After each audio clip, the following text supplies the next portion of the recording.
قال صلى الله عليه وسلم ولا تباغضوا ولا تدابروا وكونوا عباد الله إخوانا।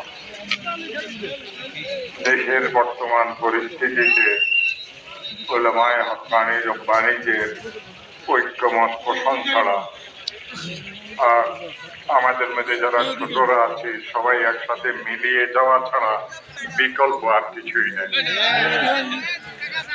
একটা মাত্র ছোট্ট ঘটনা খুব মনোযোগ দিয়ে শুনবেন।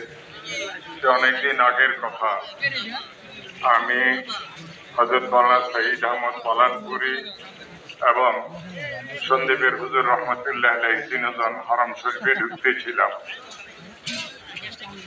আমি একটা আদব শিখলাম সেই দিন। আমি যেহেতু ওনারা দুইজন আমার মুরব্বী এবং উস্তাদ, আমি ওনাদের জুতা নিতে চাইলাম। হযরত